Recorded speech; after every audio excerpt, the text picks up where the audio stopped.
Straight talk from Israel. You're listening to Israel News Talk Radio. Welcome to Beyond the Matrix with Rod Bryant and Jerry Gordon. Here on Israel News Talk Radio. Unplug, strap yourself in, because you are about to move beyond the Matrix. And this is the introduction to the show, Beyond the Matrix. I'm Rod Bryant, along with Jerry Gordon. I want to thank the YouTubers for watching and making the show so popular. Thank you also for sharing the videos when you get an opportunity, and also subscribe right here in the corner so that we can see that you are part of the notification. Also, not only subscribe, but hit notification. So every time a show's posted, boom, you'll get notified. Today we have a very important guest with us. We've had him on quite often from the JCPA in Jerusalem itself, Dan Diker. Jerry, give him a little bit of bio who Dan is. All right, Dan is a director of the Program to Counter Political Warfare at the Jerusalem Center for Public Affairs. He's the former Secretary General of the World Jewish Congress.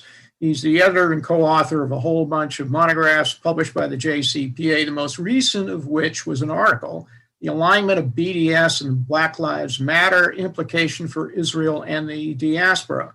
Today's program is really stunning. We talk about two developments. The first is the normalization of relations between the UAE and Israel that has upset the Palestinian apple cart completely. Peace no longer goes through Jerusalem, it goes through the Sunni Muslim world. The second has to deal with a long-standing problem in the Balkans between Muslim Kosovo and Christian Serbia. And now we find, as a result of actions by former U.S. Ambassador to Germany, Richard Grenell, in the Trump administration, recognition of Israel and Israel's capital by these two countries. It is a breakthrough. Yes, it is. It's profound, isn't it? Absolutely. Yeah, and then what we're going to see, and we'll also discuss this in the show, is the probability of a domino effect taking place in the Mideast with the other Arab countries and Israel. So we have some great news for you. It's going to be a great show, so you don't want to go away. Also want to say that if you want to go to the website, jcpa.org, that is the website that Dan Diker has plenty of analysis on. We'd love you to go jcpa.org. And also want to thank those who watch on YouTube. Make sure you subscribe. Really do appreciate it. We're going to go to a commercial break, and then after that, we'll jump right back into the questions. You don't want to miss this. This is also a good share show, so make sure you take time to share the video on your social media. We'll be right back after this.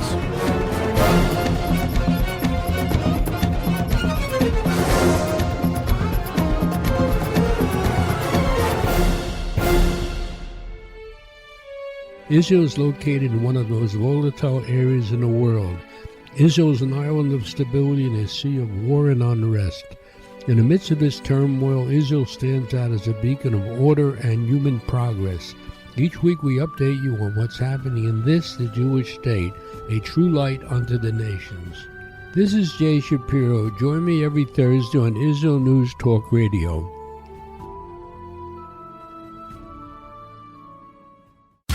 Welcome back to Beyond the Matrix, here on Israel News Talk Radio. And we are back with Dan Diker, along with myself and Jerry Gordon. Really appreciate you guys tuning in, and also those who are watching on YouTube. We really, really do appreciate it. Right off the bat, Dan, I'd like to pick up this idea of the forthcoming consummation, basically, of the relationship between the UAE and Israel, called the Abraham Accord in Washington, has stunned most of the Sunni Muslim world and upset the PA, the Palestinian Authority. Why is this a game changer? This is a stunning development, Rod, which very few people expected, except perhaps the Prime Minister Netanyahu, who's been working on this relationship behind the scenes very actively for 5 or 6 years. I'll remind us that for those Middle East watchers, that immediately after 9/11, Dubai turned to Israel for cybersecurity assistance because many of the Saudi attackers used Dubai as a way station to finance the 9/11 attacks. So there was a secret and growing mutual relationship between the United Arab Emirates and Israel beginning way back in just after 9/11, 2001. Subsequently, the two countries became closer, and there have been, as of 2011, $300 million of high-tech exchange. So this has been a relationship in the making. It's been one that has waited for the Iranian threat to be so prescient and so acute towards the Sunni Arab establishment, never mind Israel, that those Arab states are now really publicly seeking this normalization, with Israel beginning with the UAE. And clearly the second point here is that the COVID-19 pandemic has sharpened that need even more, because one of the initial normalization agreements between the UAE and Israel has been research and development to find a cure and a vaccine for COVID-19. Just moving over to the Palestinian Authority for a moment, this agreement has pulled the propaganda machine out from under the Palestinian Authority leadership, who has for years defamed, delegitimized, and dehumanized Israel, using the UAE and other Arab Sunni states as a cover to say there will never be peace in the Middle East unless the Palestinian Authority, the PLO, gets exactly what it wants out of Israel, and they would keep up this virulent anti-Semitic terrorism supporting campaign until they got what they wanted. Well, the UAE completely dismantled in real time that propaganda machine, and it has thrown the Palestinian leadership for a loop. Doesn't it seem that there is going to be, or the potential of a domino effect in the Arab states around to end up doing something like the same thing the UAE did? Well, I think, yes, Rod, and I think that you and Jerry, who are professional Middle East watchers, are well aware that, let's go back just for a moment to the very skilled Jared Kushner, who even though he was an amateur in terms of his foreign policy experience, he understood after a lot of research between 216 and a half, 217, 218, that the way to get the Middle East into alignment with Israel and the United States is to begin, with the Arab states, and in normalizing relations with the Arab states, knowing full well that the Iranian threat was the common enemy that really threatened the entire region. And once that threat was taken care of, then it would be much easier to address the Palestinian issue. Now, Jared Kushner and Mr. Attorney Greenblatt, Jason Greenblatt, together with David Friedman, the American ambassador to Israel, put together this really well thought out economic workshop in Manama in Bahrain in May 2019 as a pathway to success with some of these Middle Eastern countries. And in fact, one of the only players that didn't show up was the Palestinian Authority, and that sort of went according to plan. But all of a sudden, a year and a little bit later, you have talks of Bahrain joining the UAE, of Oman joining the UAE, of possibly Sudan joining the UAE, and tighten your seatbelt or fasten your seatbelt, maybe even the Saudis. Because remember, Jared Kushner's really close relationship was with who was known as MBS, Mohammed bin Salman, who was very much behind a lot of these moves towards normalization, or certainly towards not full normalization, but let's call it amenability to Israel and accepting Israel as a member of the of the Middle East.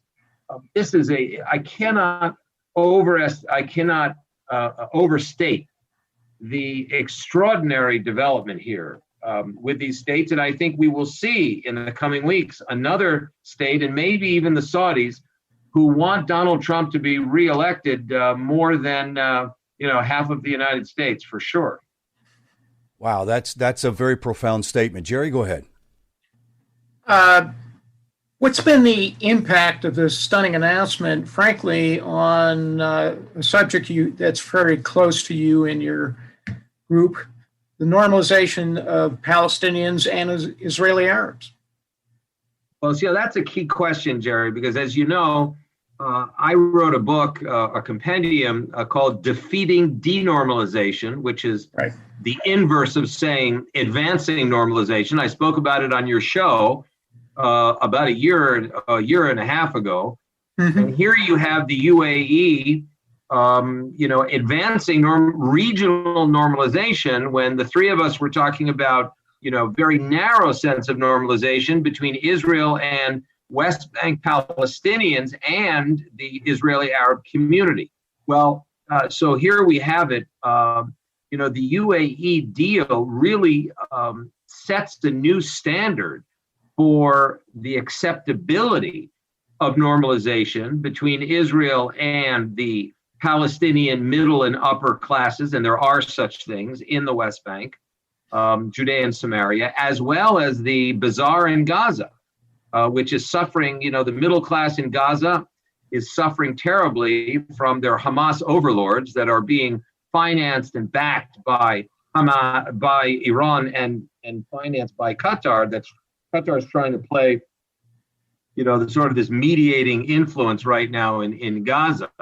But clearly, the UAE deal has also strengthened the Israeli-Arab quiet understanding that normalization and socioeconomic cooperation, in Israel and between Israel and the Palestinians is the way to go.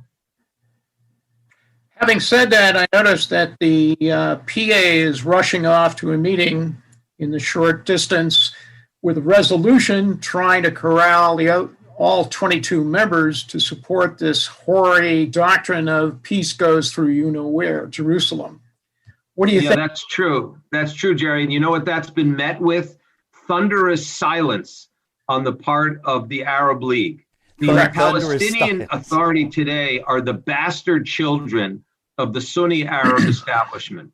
They if you look on the internet, Saab Arikat, the overpaid, corrupt minister of Soviet propaganda of the Palestinian Authority, somebody who was a very skilled negotiator 25 years ago and has subsequently become a master propagandist, dehumanizing, delegitimizing its peace partner Israel, and in fact they're now being themselves delegitimized, which they deserve, by fellow Arab countries. I mean, the language that they're using about the UAE is absolutely atrocious. They're calling the UAE the new Arab Zionists, that Israel has now occupied the UAE as opposed to the West Bank, referring to Israel's concession of its intention to apply Israeli civilian law to parts of the West Bank where Jews live, as well as the Jordan Valley. But their language really makes them look like pathetic, withering leaves on what is otherwise an emerging evergreen region, in which Israel and Dubai and Abu Dhabi and the other 5 emirates are now exploring billions of dollars of health cooperation, agricultural cooperation, water desalinization, defense cooperation, you name it. And this is the new Middle East that even Shimon Peres never dreamed of. That is, this is profound. And I remember having the conversation with you a couple of years ago, a year and a half ago, about your book, and how I was at some level holding on to the concept of, wow, if we could only see normalization come to this little part of Israel and the West Bank, right? And then now, a year later, we're looking at the potential of normalization with all the Arab nations. It's very profound to me, and it's news that has to get out and let people know that we do believe that peace can come through prosperity and normalization of relationship. Absolutely. Hey, guys, don't go away. You're listening to Beyond the Matrix here on Israel News Talk Radio. We have Dan Diker with us, along with Jerry Gordon. And, guys, we'll be back right after this short message.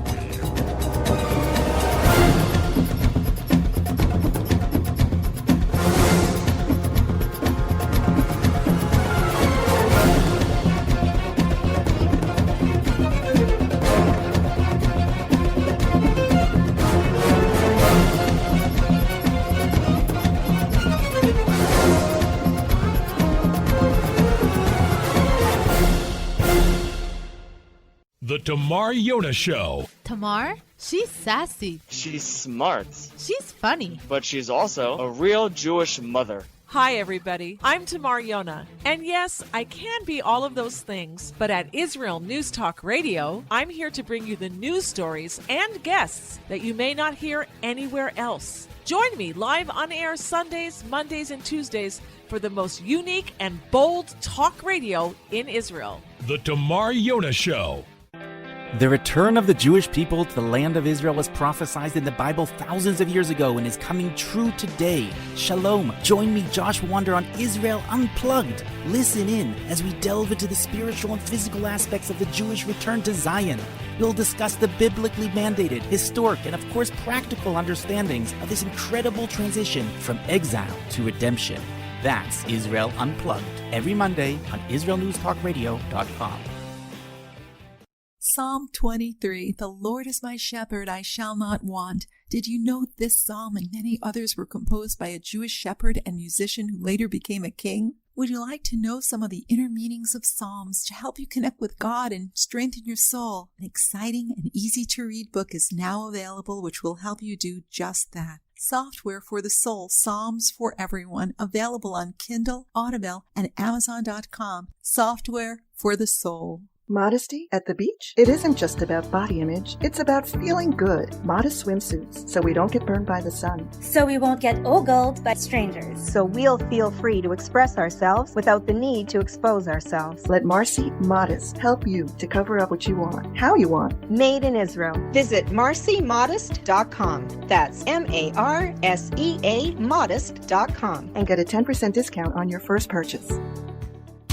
Welcome back to Beyond the Matrix, here on Israel News Talk Radio. Really appreciate you guys sticking around and watching us also on YouTube. You're listening to Beyond the Matrix here on Israel News Talk Radio.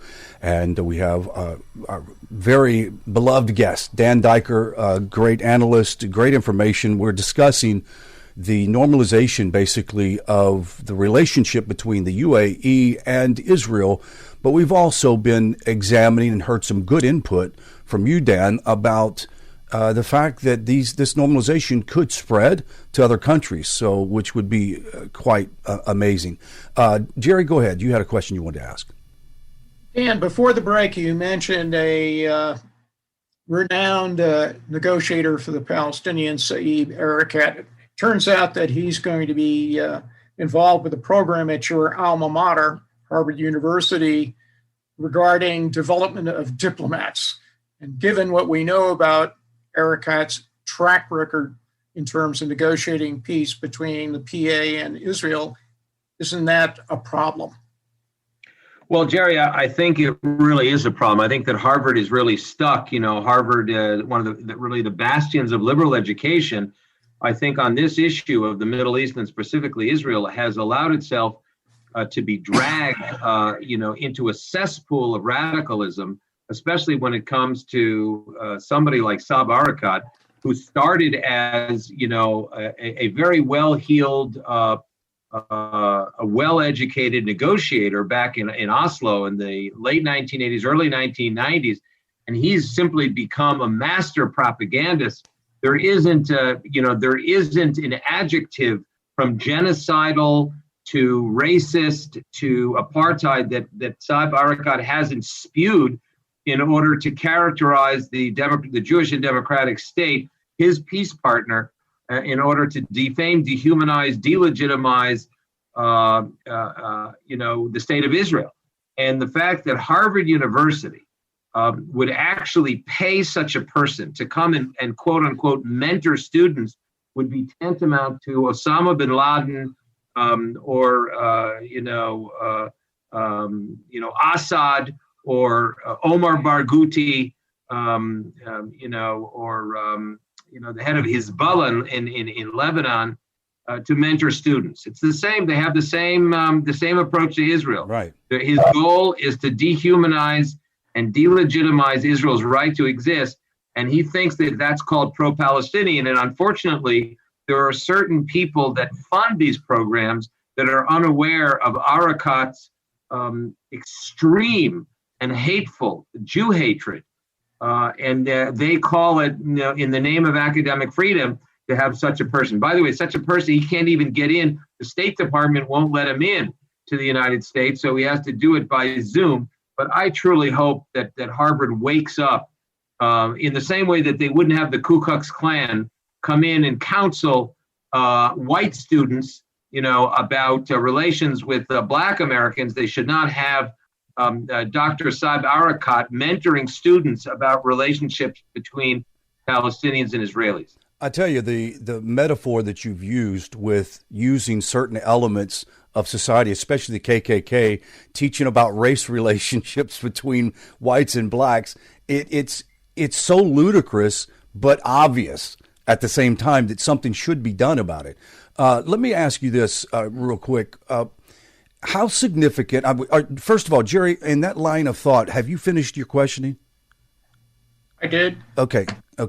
I wanted to ask, shift just a little bit. In part of this whole sort of shift of normalization in the Mideast, how significant was the granting of the air rights by Saudi Arabia and Bahrain for the U.S. and Israeli delegations to travel to Dubai? Well, clearly that was a major step in the right direction in terms of perhaps full normalization with the Saudis. Again, what I sort of threw out before the break is that remember when President Obama ended up being a huge disappointment to the Arab states because he, on the one hand, mishandled the Palestinian-Israeli issue, and more importantly, he mishandled the Iranian issue, the JCPOA, which for the Arab world was a direct threat to their, to them, was an existential threat to them by protecting the Iranian regime. The former president ended up giving, well over $1 billion in Western currencies on slats that he sent to allow the Iranians to sabotage these countries. And so they fear, by the way, Rod, these countries led by the Saudis fear that a Biden presidency, a Biden-Harris administration that has already promised to go back to the JCPOA might put them in dire jeopardy.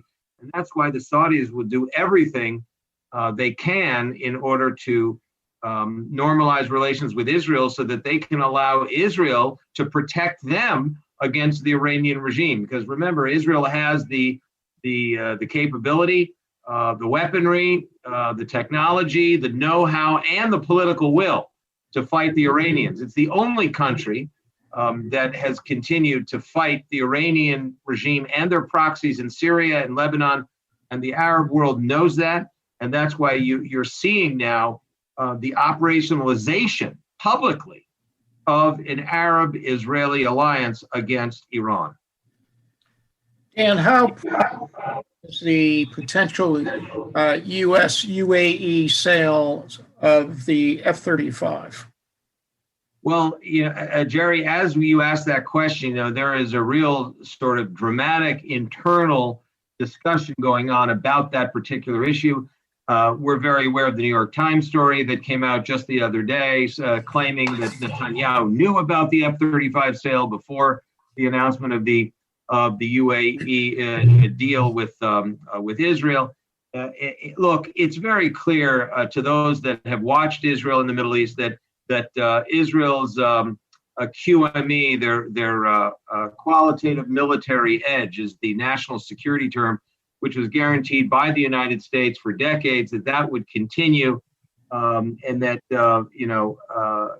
we simply don't know what happened in the negotiating room with Mr. Netanyahu, but what has happened subsequently is that there is wall-to-wall agreement that this could be a problem for Israel. But let's bear in mind that there are different kinds of F-35s, just like there are different models of Volvos, or any other car, and that Israel's QME will be maintained, and that the Israeli trainers and military planners will be in very close touch with the UAE and monitoring that situation very, very closely, so that Israel obviously is not going to score what's known in Israel as a self-goal, which means in English shooting itself in the head over a normalization agreement with the UAE. So I'm sure that the UAE and Israel will work this out. I will mention that in recent reports in the last day or two I've read,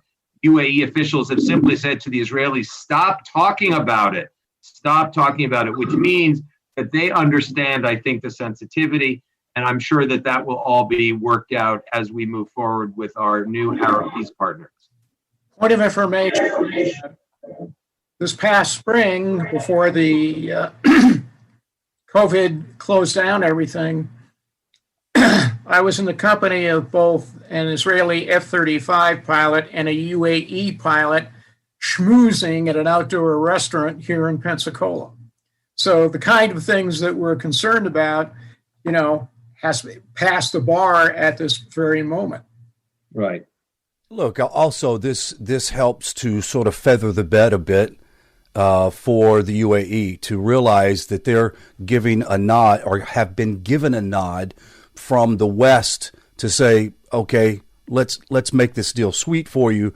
I think the other nations are going to turn around and see that they're going to be missing out if they don't get involved with what's happening with the normalization itself. Jerry, go ahead. Well, the other, Dan, Rod, wait one second. Let me jump in here, Rod. I just want to footnote and add to your comment here. The fear, though, in Israel and perhaps in the United States is that if an F-35 deal is somehow consummated with the UAE, it will set a precedent for other Arab demands for other Arab countries on weapon systems that could chip away at Israel's qualitative military edge. That is a real concern. Of course, yes. And for example, that once Israel agreed to return the Sinai to Egypt, there was no, Syria wouldn't settle for anything but 100%. The Palestinians wouldn't settle for anything but 100%. The Jordanians did settle for a lot less than 100%. But, in the Arab world, when there's a precedent set, you can bet that nobody's going to want to get 1% less, or than the last guy. Yeah, it's the whole proverbial thing that says if you give them an inch, they want a mile. So the whole point is you got to be careful what you bargain with. I really appreciate that. We're getting ready to go into a break, so we don't want to go be able to miss anything. By the way, could you let people know how they can get a hold of your organization, or to be able to do some reading on what your organization does? Absolutely, and thanks for that, Rod. We're really delighted, first of all, for listeners and viewers to take our very fresh and daily updates on briefs and analyses, including myself and my colleagues who are former diplomats and senior military officials. It's jcpa.org. That's the Jerusalem Center for Public Affairs. I'd be delighted if people would follow me at Dan Diker 84. That's my Twitter handle. We're commenting on all of these issues all the time, every day. We're really literally publishing things every day at the Jerusalem Center on exactly these issues. Middle East, Israel, and the world. That's why I wanted to get it out. Hey, guys, we'll be right back after these messages.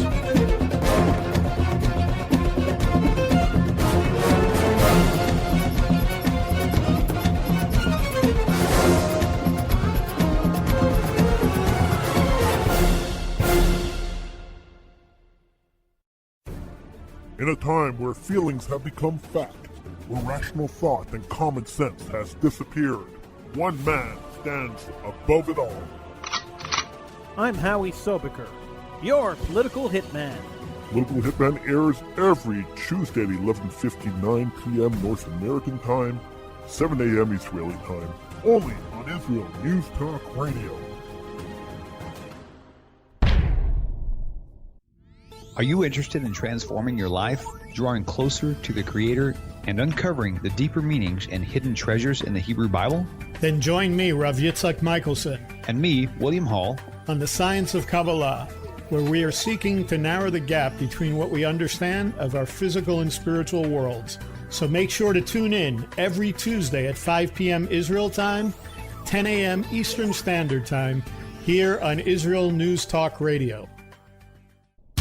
Welcome back to Beyond the Matrix, here on Israel News Talk Radio. We are in the final leg of the show, Beyond the Matrix. I'm Rod Bryant, Jerry Gordon, and Dan Diker from the JCPA, and you can look them up, jcpa.org. Jerry, go ahead.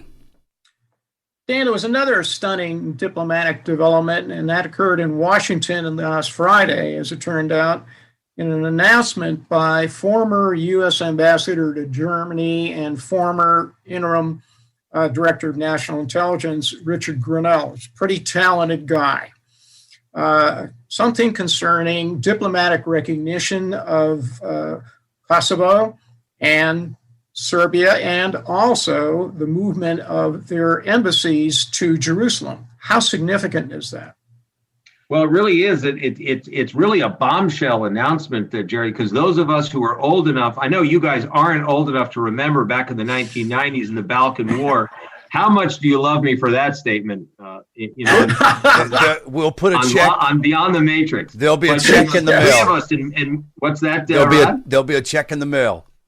Thank you very much. Just make sure there are a lot of zeros there.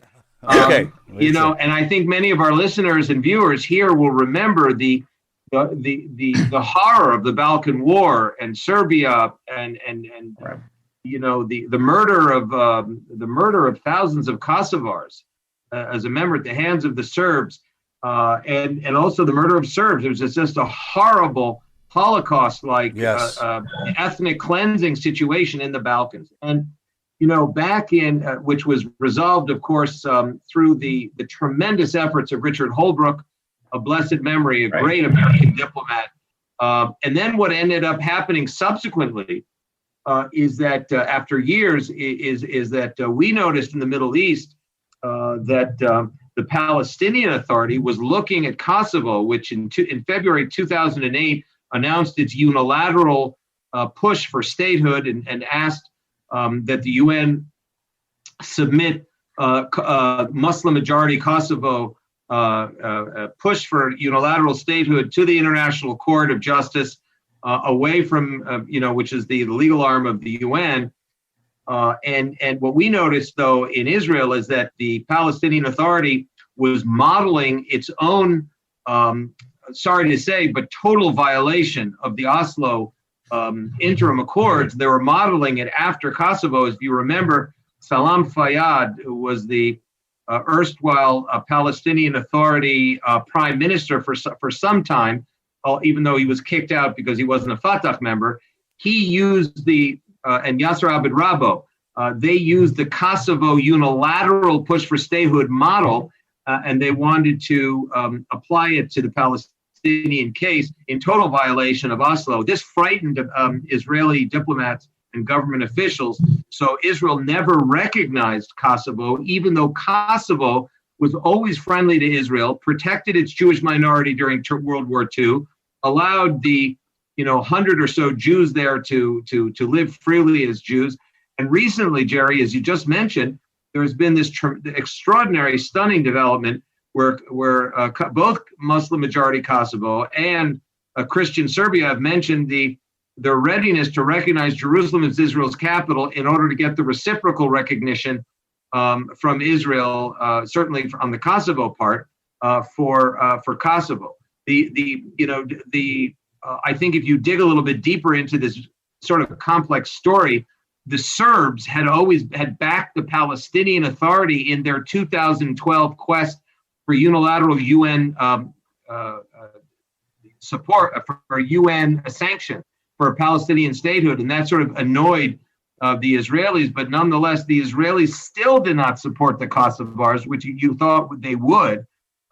back in 2019, just a year ago, the Kosovars sent a senior official here to Israel. It was a very friendly trip. It was part of the American Jewish Committee's program. And therefore, I think that recently we've seen some very positive developments. And here you have both Christian Serbia and Muslim majority Kosovo recognizing Jerusalem and recognizing one another, by the way. This is the first time that they've agreed on economic normalization. So this is a win-win all around. And I think that President Trump, frankly, deserves a lot of credit on this. He's a real deal maker. Say what you want to say about his Twitter habits and his personal style, which is up for, or controversial to say the least.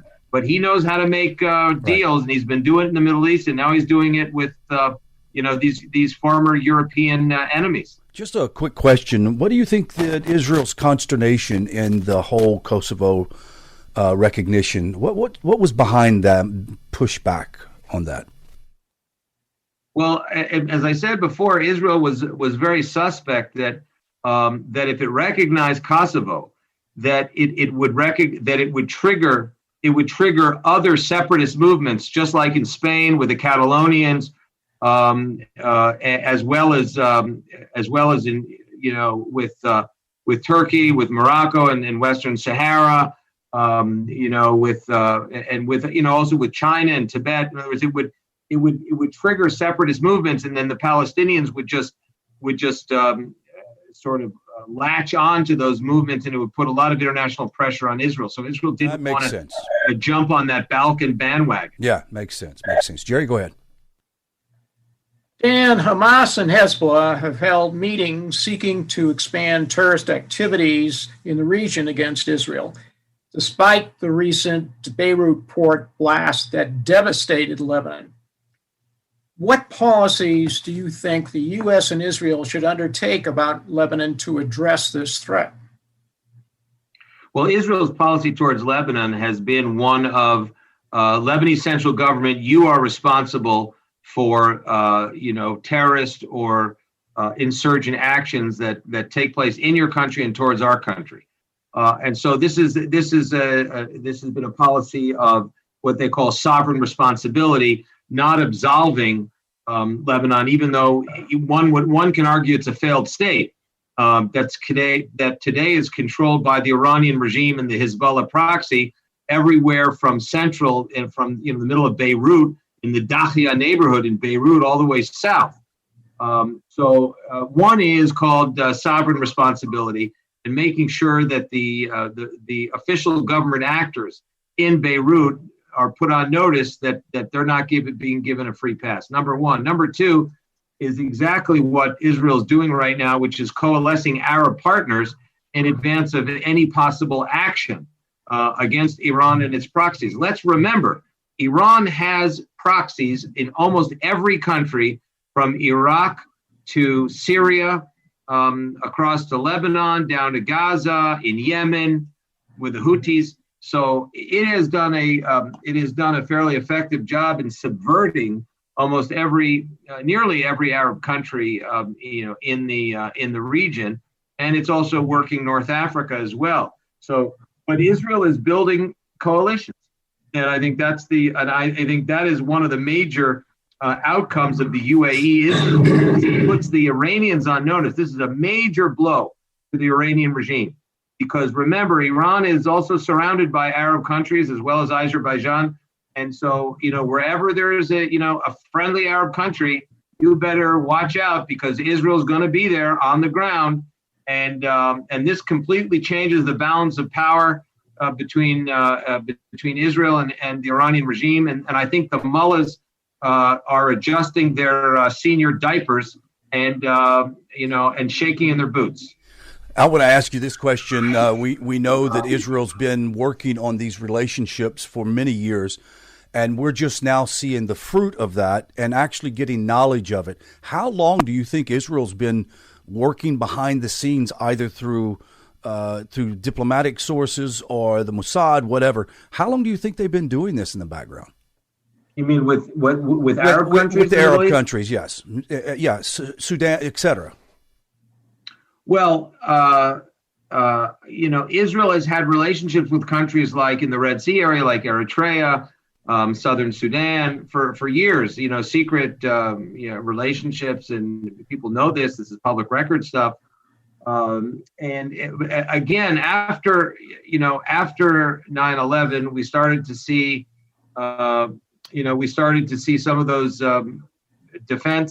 mutual interest in defense begin to bear fruit. I will say that Prime Minister Netanyahu has always believed that the way to bring peace to the Middle East is to begin from the outside in, not with the Palestinians moving outwards, but with the Arab states moving inwards. And his view has always been that Israel should reach out to Muslim-majority countries.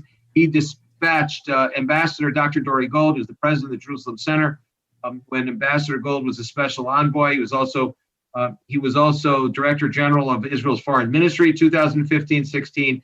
He was dispatched to countries like, dispatched more accurately, to countries like Chad and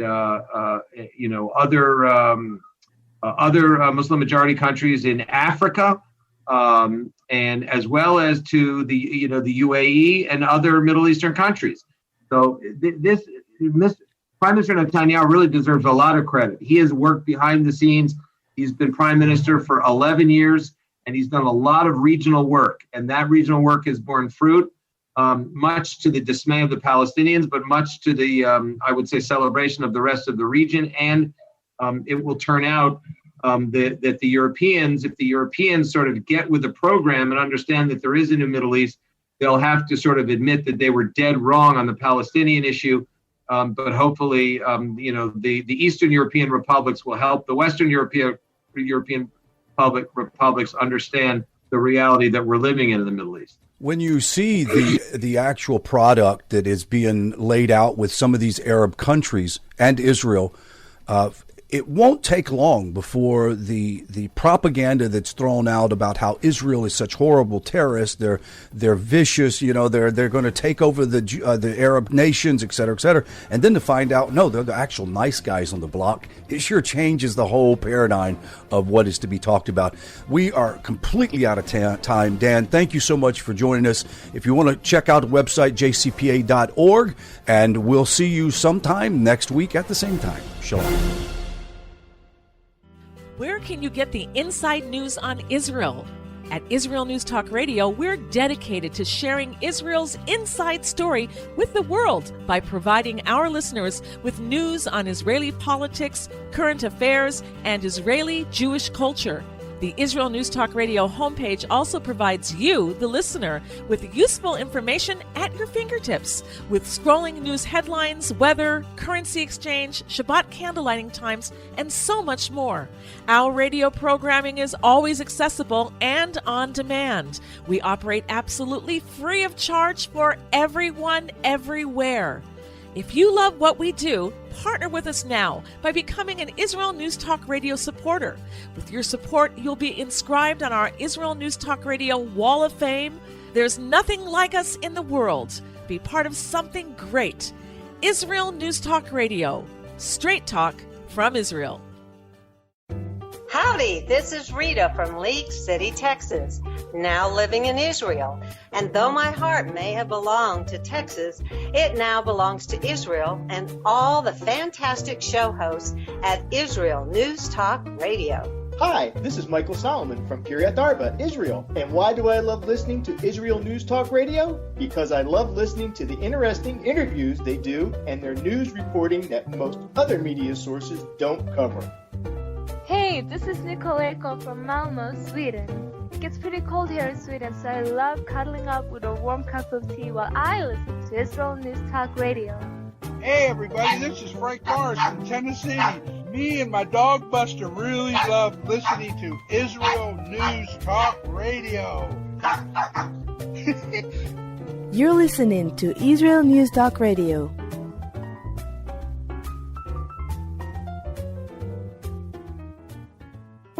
News, opinion, and more. You're listening to Israel News Talk Radio.